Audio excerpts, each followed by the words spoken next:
Você já se perguntou como é o inferno? Será que é apenas um conceito simbólico ou uma realidade aterrorizante? Muitas pessoas têm suas próprias interpretações sobre o que é o inferno, mas a Bíblia nos oferece respostas claras e aterrorizantes sobre esse lugar de sofrimento eterno. Em muitas passagens, a palavra inferno é usada para descrever um destino final para aqueles que rejeitam Deus e escolhem viver em rebeldia contra seus ensinamentos. A Bíblia não se limita a uma única descrição, mas várias passagens nos dão uma visão chocante do que é o inferno. Em Mateus, capítulo 25, versículo 46, lemos: "E irão estes para o castigo eterno, mas os justos para a vida eterna." Aqui, vemos a distinção entre aqueles que seguem a vontade de Deus e os que rejeitam seu caminho, destacando a separação eterna. Outro versículo importante está em Marcos, capítulo 9, versículo 44, onde o verme deles não morre e o fogo nunca se apaga. Essa imagem de fogo e sofrimento contínuo é uma das mais recorrentes nas Escrituras sobre o inferno, mostrando que, para os ímpios, não há descanso, apenas tormento eterno.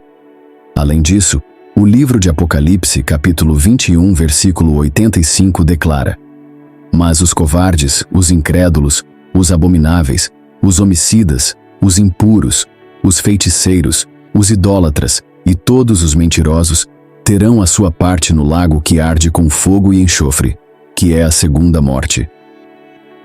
O Lagos de Fogo é uma metáfora para um lugar de condenação permanente e separação de Deus, onde a dor e o sofrimento são eternos. Será que essas descrições são simbólicas? Ou será que, na verdade, elas representam uma realidade de sofrimento sem fim para aqueles que optam por não seguir os caminhos de Deus? A Bíblia nos alerta, com clareza, que há uma escolha entre a vida eterna ao lado de Deus ou um destino de dor e perda eterna no inferno. Prepare-se, pois a verdade sobre o inferno pode ser mais chocante do que você imagina. Ao longo deste vídeo, vamos explorar mais profundamente essas passagens bíblicas e refletir sobre o que elas significam para a nossa vida espiritual. Não se esqueça de deixar sua opinião nos comentários e se inscrever no canal para mais reflexões sobre a Palavra de Deus. A promiscuidade e aqueles que se entregam aos desejos carnais como a luxúria, a inveja, a avareza, a ira, a gula e o orgulho são práticas que têm consequências eternas. Permita-me esclarecer um ponto importante aqui. Muitas pessoas confundem Hades ou Sheol com o inferno, mas não são a mesma coisa. Hades, no Novo Testamento grego, e Sheol, no Antigo Testamento hebraico, referem-se ao reino dos mortos ou à sepultura. Simplesmente significam o lugar dos mortos. Portanto, Hades e Sheol são apenas lugares temporários de tormento, onde as almas esperam o dia do julgamento final. Isso se evidencia no exemplo do homem rico e Lázaro, que mostra que é um lugar temporário de tormento. A ressurreição final será um momento decisivo, quando Deus julgará todas as pessoas. Na ocasião, os condenados serão lançados no lago de fogo, tornando o inferno um estado permanente. Isso se explica em Apocalipse, capítulo 20, versículo 12, que diz: "Vi os mortos grandes e pequenos em pé diante do trono, e se abriram os livros. E outro livro foi aberto, que é o livro da vida. E os mortos foram julgados pelo que estava escrito nos livros, segundo suas obras." O versículo 13 continua: "O mar entregou os mortos que estavam nele, e a morte e o Hades entregaram os mortos que estavam neles, e cada um foi julgado segundo suas obras. E a morte e o Hades foram lançados no lago de fogo. Esta é a segunda morte, o lago de fogo." E se o nome de alguém não foi encontrado escrito no livro da vida, esse alguém foi lançado no lago de fogo. A confusão frequentemente surge devido às traduções incorretas das Escrituras. Por exemplo, o Antigo Testamento às vezes usa a palavra inferno no lugar de Sheol, e o Novo Testamento usa inferno no lugar de Hades. Um exemplo disso se encontra no Salmo 16, versículo 10. A versão King James diz: "Porque não deixarás a minha alma no inferno, nem permitirás que o teu santo veja a corrupção. A palavra hebraica aqui é Sheol, não inferno. Outras traduções, como a ESV, acertam ao dizer: pois não deixarás a minha alma no Sheol, nem permitirás que o teu santo veja a corrupção. Se ainda há confusão entre Hades e inferno, no final, o mais crucial não é essa distinção. O ponto fundamental é que todos os malfeitores terminarão no inferno por toda a eternidade, se escolherem continuar vivendo no pecado e não aceitarem Jesus Cristo como seu Senhor e Salvador. A escolha é clara: rejeitar o pecado e aceitar Jesus, ou enfrentar o destino eterno no inferno. Em Apocalipse, capítulo 1, versículo 8, encontramos um versículo impactante. Mas os covardes, os incrédulos, os abomináveis, os assassinos, os praticantes de feitiçaria, os fornicadores, os idólatras e todos os mentirosos terão a sua parte no lago que arde com fogo e enxofre. Esta é a segunda morte. A Bíblia é muito clara ao afirmar que aqueles que escolhem, e aqui o ênfase está na escolha, já que cada um tem a liberdade de decidir neste mundo temporal, enfrentarão as consequências de suas ações. A escolha mais importante é entre a luz e a escuridão. Depois de tomar a sua decisão, terá que lidar com as consequências dela. E se escolher, do castigo desse pecado, que é o inferno, frequentemente ouvimos dizer: estou salvo, ou ele está salvo. Mas o que realmente significa estar salvo?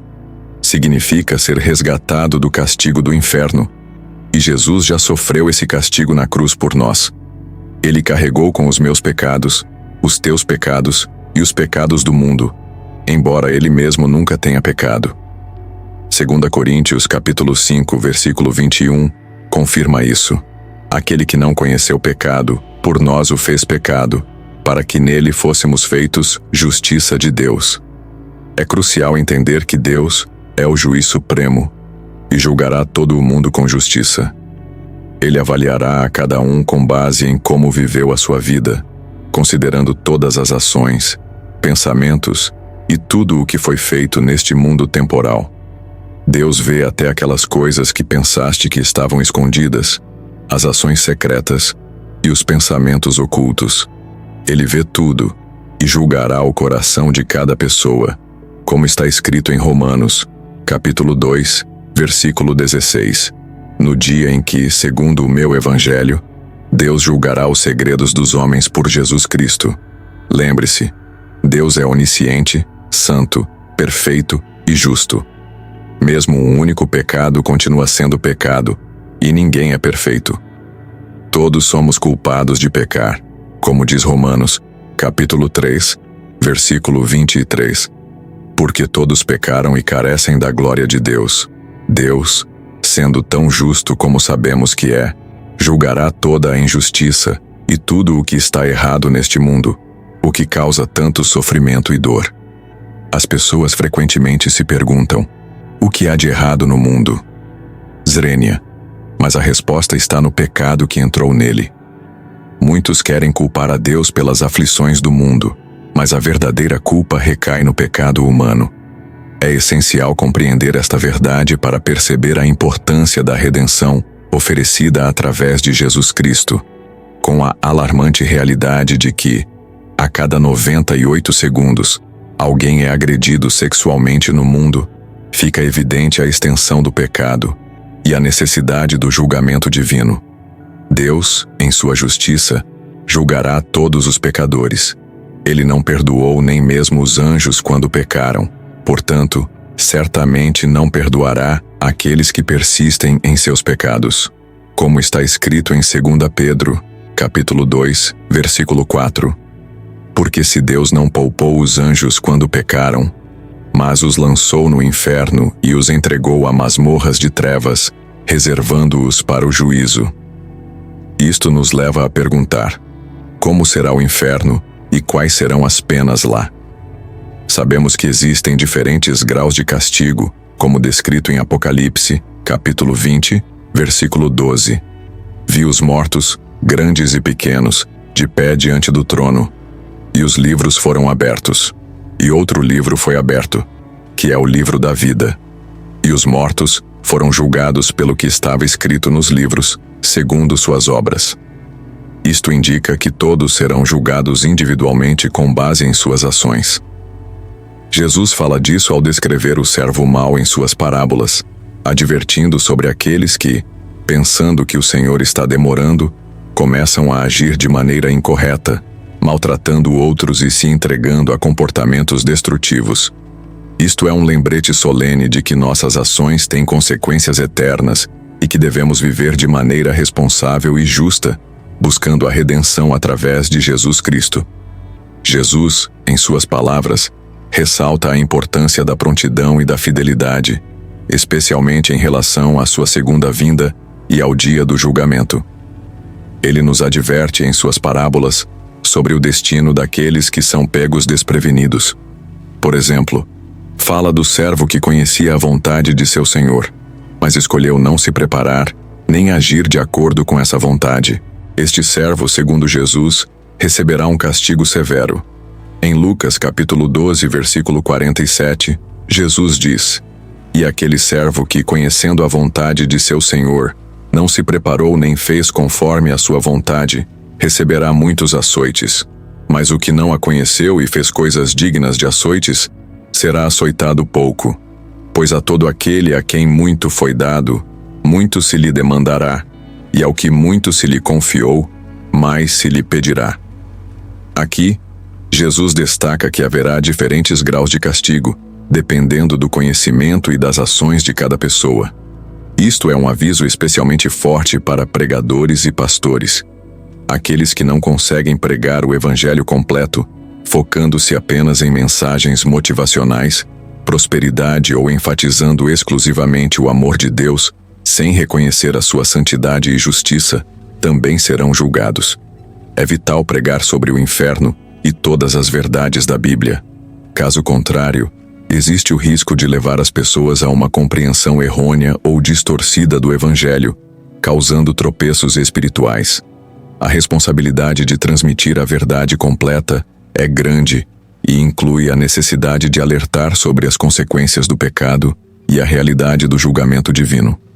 É fundamental compreender que o pior castigo do inferno está reservado para aqueles que, tendo a responsabilidade de liderar, levam outros ao erro. Jesus, em Mateus, capítulo 18, versículo 6, adverte: "Mas qualquer que fizer tropeçar um destes pequeninos que creem em mim, melhor lhe seria que se lhe pendurasse ao pescoço uma pedra de moinho de asno e que se submergisse nas profundezas do mar." Falsos mestres são como fontes sem água e nuvens levadas por uma tempestade, para os quais a escuridão das trevas foi reservada para sempre. Eles usam palavras vazias e se orgulham de suas tolices, seduzindo outros com paixões sensuais da carne. Prometem liberdade, mas eles mesmos são escravos da corrupção. Mais adiante, no mesmo capítulo, disse que aqueles que, depois de terem escapado das contaminações do mundo pelo conhecimento de Jesus Cristo, voltam a ser enredados e vencidos por elas, terão um destino ainda pior. O versículo adverte: "Pois lhes teria sido melhor não terem conhecido o caminho da justiça do que, depois de o terem conhecido, voltarem atrás do santo mandamento que lhes foi dado." Estes trechos bíblicos destacam a gravidade de se afastar do caminho da verdade, especialmente para aqueles em posição de liderança espiritual. É um lembrete solene da responsabilidade que cada um tem, não apenas por sua própria alma, mas também pelas almas daqueles que influenciam.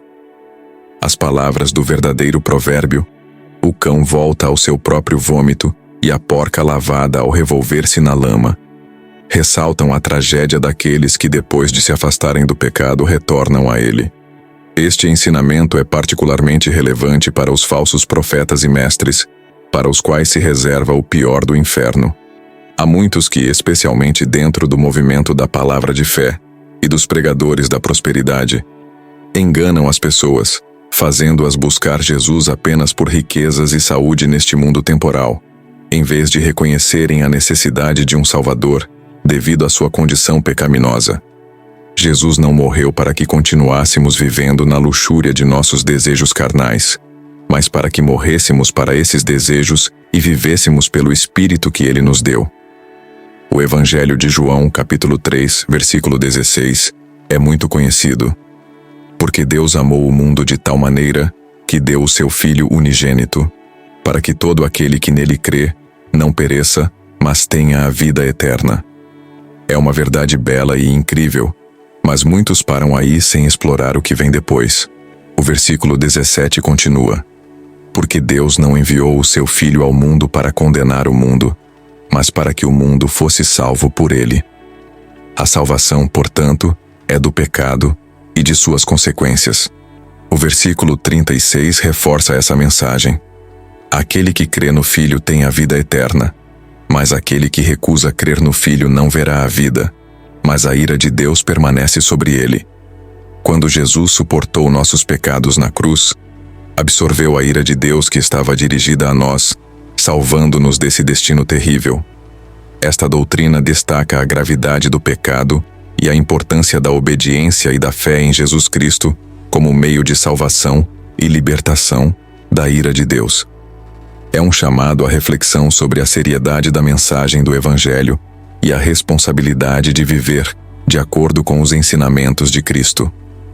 Entender a justiça de Deus é essencial para compreender o Evangelho em sua totalidade. Como está escrito em Romanos capítulo 8, aquele que não poupou o seu próprio Filho, mas o entregou por todos nós, como não nos dará também com ele todas as coisas? Este versículo ressalta a justiça e generosidade de Deus. Contudo, isso não significa que ele simplesmente passará por alto o pecado. Muitas pessoas se apegam à ideia de que Deus é amor e interpretam isso como se ele perdoasse todos os pecados, sem exigir arrependimento ou mudança. Esta é uma compreensão parcial da natureza de Deus, promovida por algumas igrejas que pregam apenas um aspecto do Evangelho, enfatizando o amor de Deus, mas negligenciando sua santidade e justiça. Uma nova vida caracterizada por boas obras e frutos do Espírito não é um meio de salvação, mas uma evidência da transformação que ocorreu em nós. Os primeiros capítulos da carta aos Romanos explicam como Deus nos declara justos. É crucial entender que Deus ofereceu um caminho para escapar do inferno, e esse caminho é exclusivamente através de Jesus Cristo. Romanos 3 reforça essa verdade, declarando que somos justificados pela graça de Deus como um dom, através da redenção que está em Cristo Jesus. Cristo foi apresentado por Deus como propiciação por seu sangue, recebida pela fé. Isso demonstra a justiça de Deus, que, em sua paciência divina, passou por alto os pecados cometidos anteriormente. Deus mostrou sua justiça no tempo presente para ser justo e justificador daqueles que têm fé em Jesus. Portanto, a mensagem central do Evangelho é que, apesar de todos terem pecado e estarem destituídos da glória de Deus, há um caminho para a justificação e a salvação aberto a todos que creem em Jesus Cristo. É uma mensagem de esperança, justiça e amor, que demonstra o caráter justo e misericordioso de Deus. A história do homem rico e Lázaro, contada em Lucas 16, versículos 19 a 31, é um poderoso lembrete da realidade do castigo eterno e da importância da salvação oferecida por Jesus Cristo. Nesta parábola, Jesus descreve um homem rico que vivia em luxo, em contraste com Lázaro, um pobre homem coberto de feridas, que se encontrava à porta do rico, desejando apenas as migalhas que caíam de sua mesa. Após a morte de ambos, Lázaro foi levado pelos anjos ao lado de Abraão, simbolizando o conforto e a paz após a morte, enquanto o homem rico se encontrou em tormentos no Hades. Em seu sofrimento, o homem rico implora a Abraão que envie Lázaro para refrescar sua língua com água, mas é informado de que há um grande abismo que separa os dois lugares, tornando impossível tal ajuda. O rico, então, pede que Lázaro seja enviado à sua casa para advertir seus 5 irmãos, para que não terminem no mesmo lugar de tormento. Esta história ilustra que, após a morte, não há mais oportunidade de mudar o destino. É um chamado à reflexão sobre como vivemos nossas vidas e sobre a necessidade de aceitar a salvação que Jesus Cristo oferece. Através do sangue de Cristo, o preço pelos pecados foi pago, e somente pela aceitação desse sacrifício somos salvos do castigo do inferno eterno. Esta parábola não é apenas um aviso sobre as consequências da negligência espiritual, mas também uma mensagem sobre compaixão, amor ao próximo e a importância da fé e humildade. Desafia-nos a viver de maneira que reflita os valores do reino de Deus e a reconhecer a urgência da mensagem do Evangelho. A conversa entre o homem rico e Abraão na parábola de Lázaro, citada em Lucas, reflete a ânsia de ouvir e responder às mensagens contidas nas Escrituras. Abraão destaca que, se não ouvem a Moisés e aos profetas, tampouco serão persuadidos se alguém ressuscitar dos mortos. Isso indica que a revelação de Deus, através de sua palavra, é suficiente para levar a uma compreensão e arrependimento verdadeiros. Os cemitérios são lembretes tangíveis de que todas as gerações antes de nós passaram por este mundo e enfrentaram o destino da morte.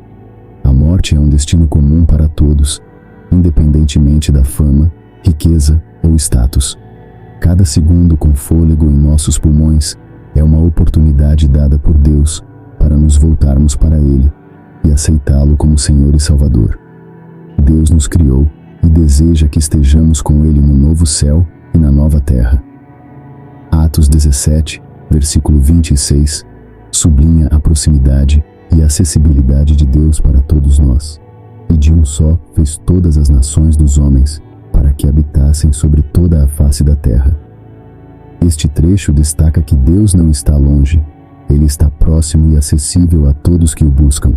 Romanos 10, versículo 9 declara claramente: se confessares com a tua boca que Jesus é o Senhor, e creres em teu coração que Deus o ressuscitou dentre os mortos, serás salvo. A salvação vem pela fé, que se expressa tanto no coração quanto nas palavras. Deus, neste exato momento, está batendo à porta do teu coração, como diz em Apocalipse 3, versículo 20. Eis que estou à porta e bato. Se alguém ouvir a minha voz e abrir a porta, entrarei em sua casa e cearei com ele, e ele comigo. Se oraste sinceramente, buscando o perdão e a redenção que só Deus pode oferecer, agora és parte da família de Deus. Bem-vindo. No entanto, o caminho cristão é uma jornada contínua de crescimento, aprendizado e transformação. Deus te ama profundamente, seu amor é incondicional, e Ele tem um plano maravilhoso para a tua vida. Que Deus te abençoe abundantemente no teu novo caminho de fé.